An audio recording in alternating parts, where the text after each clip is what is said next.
ಸುಮಾರು 1000 ವರ್ಷಗಳ ಇತಿಹಾಸವಿರುವಂತಹ ಈ ಜಾಗ, ಪ್ರಾಚೀನ ಕಾಲದ ನಂದಿಯ ದೇವಸ್ಥಾನ ಇರುವಂತಹ ಈ ಜಾಗ,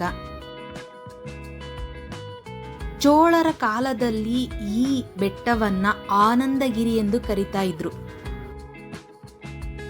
ಈ ಬೆಟ್ಟ ಸಮುದ್ರ ಮಟ್ಟಕ್ಕಿಂತ 4851 ಅಡಿ ಎತ್ತರದಲ್ಲಿದೆ. ಈ ಜಾಗದಲ್ಲಿ ಸೂರ್ಯೋದಯವನ್ನು ನೋಡಲು ಹಾಗೆ ಸೂರ್ಯಾಸ್ತವನ್ನು ನೋಡಲು ಹೆಚ್ಚು ಜನ ಈ ಜಾಗಕ್ಕೆ ಬರ್ತಾರೆ. ಈ ಬೆಟ್ಟವನ್ನ ಭಾರತದ 2ನೇ ಅತ್ಯಂತ ದೊಡ್ಡ ಬೆಟ್ಟ ಅಂತ ಹೇಳಲಾಗುತ್ತೆ. ನಮಸ್ಕಾರ ಸ್ನೇಹಿತರೆ, ನಾನು Nandini. Welcome to my YouTube channel. ಇವತ್ತು ನಾನು ನಿಮ್ಮನ್ನ ಒಂದು ಸುಂದರವಾದ ಜಾಗಕ್ಕೆ ಕರ್ಕೊಂಡು ಹೋಗ್ತಾ ಇದ್ದೀನಿ ಸ್ನೇಹಿತರೆ. ಇದು ತುಂಬ ಜನ ಇಷ್ಟಪಟ್ಟು ನೋಡುವಂತಹ ಜಾಗ, ಹಾಗೆ ರಮಣೀಯವಾದಂತಹ ಒಂದು ಜಾಗ, ಹಾಗೆ ಸುಂದರವಾದ ಒಂದು ಗಿರಿಧಾಮ ಅಂತಲೇ ಹೇಳ್ಬೋದು. ಹೌದು ಸ್ನೇಹಿತರೆ, ನಾವು ಇವತ್ತು ಚಿಕ್ಕಬಳ್ಳಾಪುರದಲ್ಲಿ ಇರುವಂತಹ ನಂದಿ ಹಿಲ್ಸ್, ನಂದಿ ಬೆಟ್ಟಕ್ಕೆ ಇವತ್ತು ನಾವು ಬಂದಿದ್ದೀವಿ. ನಾನು ಆವಾಗಲೇ ಹೇಳ್ದಂತೆ ನಂದಿ ಬೆಟ್ಟ ಒಂದು ಸುಂದರವಾದ ಒಂದು ಜಾಗ. ಬೆಂಗಳೂರಿಂದ ನಾವೇನಾದರೂ ಒನ್ ಡೇ ಟ್ರಿಪ್ಪಿಗೆ ಎಲ್ಲಾದ್ರೂ ಹೋಗಬೇಕು ಅನ್ನೋದಾದರೆ ಈ ಜಾಗ ಹೇಳಿ ಮಾಡಿಸಿದಂತಹ ಜಾಗ. ಇದೊಂದು ಅದ್ಭುತವಾದ ರಮಣೀಯವಾದಂಥ ಜಾಗ ಅಂತಲೇ ನಾವು ಹೇಳ್ಬೋದು. ನಂದಿ ಹಿಲ್ಸ್, ನಂದಿ ಬೆಟ್ಟ ಇರುವಂಥದ್ದು ನಮ್ಮ ಬೆಂಗಳೂರಿನಿಂದ ಸುಮಾರು 45ರಿಂದ 50 ಕಿಲೋಮೀಟ್ರ್ ದೂರದಲ್ಲಿದೆ. ಹಾಗೆ ನೀವು ಚಿಕ್ಕಬಳ್ಳಾಪುರದಿಂದ ಒಂದು 10 ಕಿಲೋಮೀಟ್ರ್ ದೂರದಲ್ಲಿ ಈ ಬೆಟ್ಟವನ್ನು ನಾವು ನೋಡ್ಬೋದು ಸ್ನೇಹಿತರೆ. ಒಂದು ಅದ್ಭುತವಾದ ಜಾಗ ಅಂತಲೇ ಹೇಳ್ಬೋದು. ಬೆಂಗಳೂರಿಗೆ ಹತ್ತಿರವಿರುವ ಒಂದು ಪ್ರಸಿದ್ಧ ಪ್ರವಾಸಿ ತಾಣ ಅಂದರೆ ಅದು ನಂದಿ ಬೆಟ್ಟ ಅಂತ ಹೇಳ್ಬೋದು. ಹಾಗೆ ಇದು ಪುರಾತನ ಕಾಲದ ಒಂದು ಬೆಟ್ಟವಾಗಿರ್ತದೆ, ಹಾಗೆ ಸುಂದರವಾದ ಒಂದು ಗಿರಿಧಾಮವ ಕೂಡ ಆಗಿರ್ತದೆ. ಈ ಬೆಟ್ಟ ನೋಡೋದಕ್ಕೆ ನಿದ್ರಿಸುತ್ತಿರುವ ನಂದಿಯಂತೆ ಕಾಣೋದ್ರಿಂದ ಈ ಬೆಟ್ಟಕ್ಕೆ ನಂದಿ ಬೆಟ್ಟ ಅಂತ ಹೆಸರು ಬಂತು ಅಂತ ಹೇಳಲಾಗುತ್ತೆ. ನಂದಿ ಬೆಟ್ಟ ಸಮುದ್ರ ಮಟ್ಟಕ್ಕಿಂತ 4851 ಅಡಿ ಎತ್ತರದಲ್ಲಿ ಇರುತ್ತೆ. ಹಾಗೆಯೇ ಈ ಬೆಟ್ಟ ಭಾರತದ 2ನೇ ಅತ್ಯಂತ ದೊಡ್ಡ ಬೆಟ್ಟ ಅಂತ ಕೂಡ ಹೇಳಲಾಗುತ್ತೆ. ಇನ್ನು ವೀಕೆಂಡಲ್ಲಿ ಅಂದರೆ ಸಾಟರ್ಡೆ, ಸಂಡೇ, ಶನಿವಾರ, ಭಾನುವಾರ ಈ ಜಾಗಕ್ಕೆ ತುಂಬ ಜನ ಬರ್ತಾರೆ. ಹಾಗೆ ಇಲ್ಲಿ ಸೂರ್ಯೋದಯ ಹಾಗೆ ಸೂರ್ಯಾಸ್ತವನ್ನು ನೋಡೋದಕ್ಕೆ ಅಂತಲೇ ಈ ಬೆಟ್ಟಕ್ಕೆ ಬರ್ತಾರೆ ಸ್ನೇಹಿತರೆ.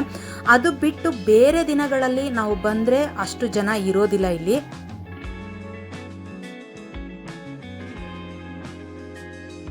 ಏನು ಬೆಟ್ಟದ ಕೆಳಗಿಂದ ನಾವು ಮೇಲೆ ಹೋಗ್ಬೇಕಾದ್ರೇ ನಿಜವಾಗ್ಲೂ ಆ ಬೆಟ್ಟದ ದೃಶ್ಯಗಳನ್ನ ನೋಡ್ತಾ ಇದ್ರೆ ನಿಜವಾಗ್ಲೂ ಅದ್ಭುತವಾಗಿರ್ತದೆ ಸ್ನೇಹಿತರೆ. ಒಂಥರ ಮನಸ್ಸಿಗೆ ಖುಷಿ ಕೊಡುವಂತಹ ಜಾಗ ಆಗಿರ್ತದೆ. ನೀವು ನೋಡ್ತಾ ಇರ್ಬೋದು, ಒಂದು ಒಳ್ಳೆ ಒಂದು ದೃಶ್ಯವನ್ನು ನಾವು ನೋಡಬಹುದು. ಒಂದು ಅದ್ಭುತವಾದಂತಹ ಒಂದು ರಮಣೀಯವಾದ ಸುಂದರವಾದ ಬೆಟ್ಟವನ್ನು ನಾವು ನೋಡ್ಬೋದು. ಆಲ್ಮೋಸ್ಟ್ ನಾವಿವಾಗ ಕೆಳಗಡೆಯಿಂದ ಮೇಲ್ಗಡೆಗೆ ನಾವು ಬಂದು, ಮುಂಚೆ ಎಲ್ಲ ಡೈರೆಕ್ಟಾಗಿ ಮೇಲ್ಗಡೆನೆ ವೆಹಿಕಲ್ಗಳನ್ನ ಬಿಡ್ತಾ ಇದ್ರು. ಆದರೆ ಇತ್ತೀಚಿನ ದಿನಗಳಲ್ಲಿ ತುಂಬ ಜನ ಪ್ರವಾಸಿ ತಾಣ ಆಗಿರೋದ್ರಿಂದ ಇಲ್ಲಿ ತುಂಬ ಜನ ಬಂದು ಹೋಗ್ತಾರೆ. ಹಾಗಾಗಿ ಇಲ್ಲಿ ಕೆಳಗಡೆ ಅಂದರೆ ಬೆಟ್ಟದ ಒಂದು ಮುಕ್ಕಾಲು ಭಾಗದಷ್ಟು ನಾವು ಈ ಮೇಲ್ಗಡೆ ಬಂದು ಇಲ್ಲಿ ಪಾರ್ಕಿಂಗ್ ಮಾಡಬೇಕಾಗುತ್ತೆ. ಇಲ್ಲಿ ಪಾರ್ಕಿಂಗ್ ವ್ಯವಸ್ಥೆ ಎಲ್ಲ ಇದೆ. ಇಲ್ಲಿ ಪಾರ್ಕಿಂಗ್ ಮಾಡಿ ನಾವು ಟಿಕೆಟನ್ನು ತಗೋಬೇಕಾಗುತ್ತೆ. ಟಿಕೆಟ್ ತಗೊಂಡು ನಾವು ಮೇಲ್ಗಡೆ ಹೋಗಬೇಕಾಗುತ್ತೆ.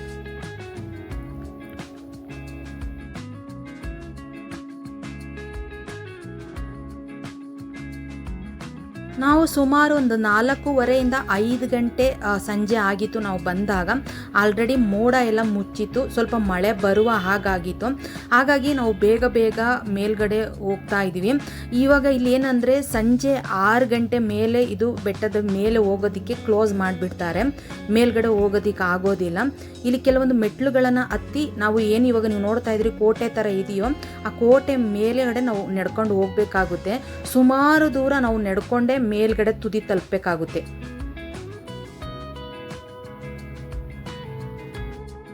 ನೀವಿಲ್ಲಿ ಏನು ನೋಡ್ತಾ ಇದ್ರಿ ಆ ಮಳಿಗೆಗಳಿದಾವಲ್ಲ, ಅಲ್ಲಿನೇ ಟಿಕೆಟ್ ಕೊಡೋದು. ಒಬ್ಬರಿಗೆ 20 ರೂಪಾಯಿ ಟಿಕೆಟು. ಆ ಟಿಕೆಟನ್ನು ತಗೊಂಡು ನಾವು ಮೇಲ್ಗಡೆ ಹೋಗಬೇಕಾಗುತ್ತೆ. ಇಲ್ಲಿ ನೀವು ನೋಡ್ತಾ ಇರ್ಬೋದು, ಒಂದು ಕೋಟೆ ಥರ ಇದೆ. ಇದರೊಳಗಡೆ ನಾವಿವಾಗ ಹೋಗ್ತಾ ಇದ್ದೀವಿ.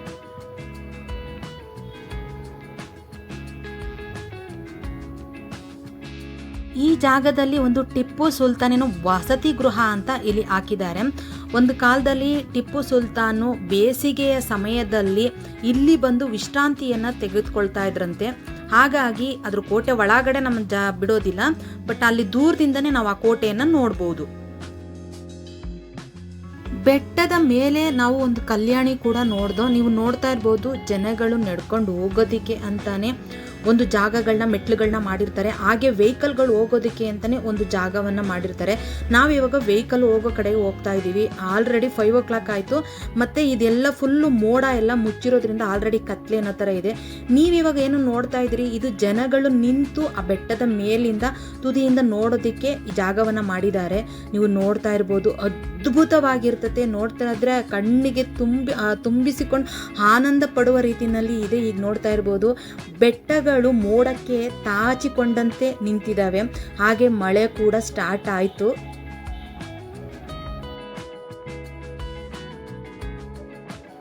ತುಂಬ ಮಳೆ ಬರ್ತಾ ಇತ್ತು. ಹಾಗಾಗಿ ನಾವಿಲ್ಲಿ ಒಂದು ಕಾಫಿ ಶಾಪಲ್ಲಿ ಕುತ್ಕೊಂಡಿದ್ದೀವಿ.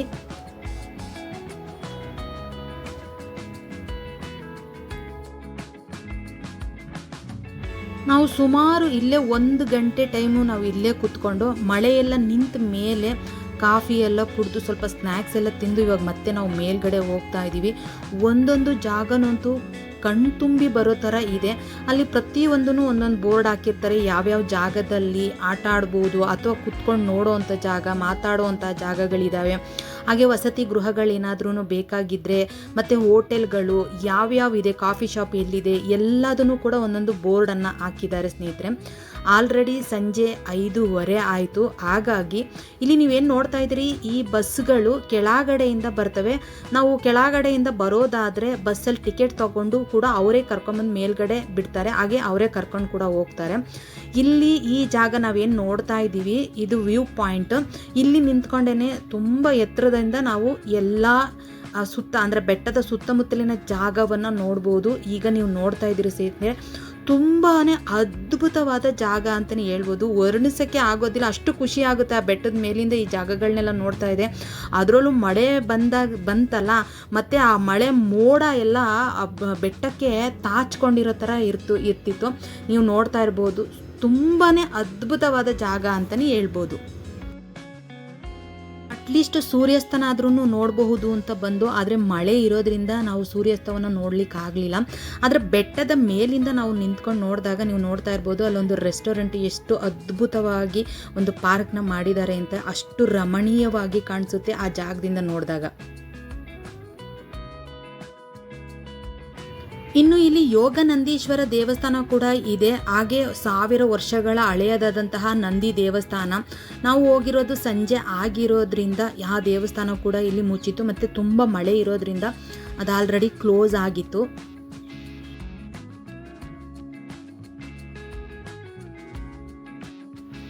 ಇನ್ನು ಈ ಬೆಟ್ಟಕ್ಕೆ ನಂದಿ ಬೆಟ್ಟ ಅಂತ ಬರೋದಕ್ಕೆ ಇನ್ನೊಂದು ಕಾರಣ ಇದೆ ಸ್ನೇಹಿತರೆ. ಯೋಗ ನಂದೀಶ್ವರ ಎಂಬ ತಪಸ್ವಿಯು ಈ ಜಾಗಕ್ಕೆ ಬಂದು ತಪಸ್ಸು ಮಾಡಿದ ನಂತರ ಈ ಬೆಟ್ಟಕ್ಕೆ ನಂದಿ ಬೆಟ್ಟ ಅಂತ ಬಂತು ಅಂತ ಹೇಳಲಾಗುತ್ತೆ. ಇನ್ನು ಈ ನಂದಿ ಬೆಟ್ಟದಲ್ಲಿ ಅನೇಕ ನದಿಗಳ ಉಗಮ ಸ್ಥಾನ ಕೂಡ ಇದೆ ಅಂತ ಹೇಳಲಾಗುತ್ತೆ. ಉದಾಹರಣೆಗೆ ಅರ್ಕಾವತಿ, ಪಲಾರ್ ನದಿ, ಪಿನಾಕಿನಿ, ಹೀಗೆ ಅನೇಕ ನದಿಗಳ ಉಗಮ ಸ್ಥಾನ ಈ ಬೆಟ್ಟದಲ್ಲಿ ಆಗುತ್ತದಂತೆ ಸ್ನೇಹಿತರೆ. ಇನ್ನು ನಂದಿ ಬೆಟ್ಟಕ್ಕೆ ಬಂದರೆ ಸ್ನೇಹಿತರೆ, ಇಲ್ಲಿ ಪ್ಯಾರಾಗ್ಲೈಡಿಂಗ್ ಕೂಡ ಇದೆ. ಹಾಗೆ ಸೈಕ್ಲಿಂಗು, ಟ್ರೆಕ್ಕಿಂಗ್ ಕೂಡ ಹೋಗ್ಬೋದು. ನಾವು ನಂದಿ ಬೆಟ್ಟಕ್ಕೆ ಬಂದರೆ ಈ ಚಿಕ್ಕಬಳ್ಳಾಪುರದಲ್ಲಿ ಹತ್ತಿರವಿರುವಂತಹ ಇಶಾ ಫೌಂಡೇಶನ್ ಕೂಡ ನಾವು ನೋಡ್ಕೊಂಡು ಹೋಗ್ಬೋದು.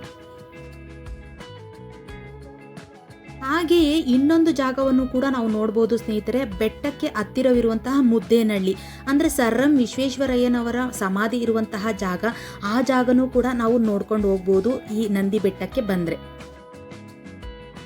ನಾವು ಬೆಟ್ಟದ ಕೆಳಗಡೆ ಇಳಿಬೇಕಾದ್ರೆ ಕತ್ಲೆ ಆಗೋಯ್ತು. ಸುಮಾರು 6:30, 6:45 ಆಗಿರ್ಬೋದು. ನೀವು ನೋಡ್ತಾ ಇರ್ಬೋದು, ಮಳೆ ಬಂದಿರೋದ್ರಿಂದ ಬೇಗ ಕತ್ತಲೆ ಥರ ಆಗಿದೆ. ಬೆಟ್ಟದ ಮೇಲಿಂದ ನೀವು ಲೈಟಿಂಗ್ಸ್ನ ನೋಡ್ತಾ ಇರ್ಬೋದು. ರಾತ್ರಿಯ ಹೊತ್ತಿನಲ್ಲಿ ಈ ಥರ ಒಂದು ವ್ಯೂನ ನಾವು ನೋಡಬಹುದು. ಈ ವಿಡಿಯೋ ಎಲ್ಲರಿಗೂ ಇಷ್ಟ ಆಯಿತು ಅಂತ ಅನ್ಕೋತೀನಿ. ಯಾರಿಗೆಲ್ಲ ಇಷ್ಟ ಆಯಿತು ದಯವಿಟ್ಟು ಲೈಕ್ ಕೊಡಿ. ಹಾಗೆ ಯಾರೆಲ್ಲ ಸಬ್ಸ್ಕ್ರೈಬ್ ಮಾಡ್ದಲೇ ವಿಡಿಯೋ ನೋಡ್ತಾ ಇದ್ದೀರಿ ದಯವಿಟ್ಟು ಸಬ್ಸ್ಕ್ರೈಬ್ ಮಾಡ್ಕೊಂಡು ವಿಡಿಯೋ ನೋಡಿ ಅಂತ ಹೇಳ್ತಾ ವಿಡಿಯೋನ ಮುಗಿಸ್ತಾ ಇದ್ದೀನಿ. ಮುಂದಿನ ವಿಡಿಯೋದೊಂದಿಗೆ ನಿಮ್ಮೊಂದಿಗೆ ಬರ್ತೀನಿ.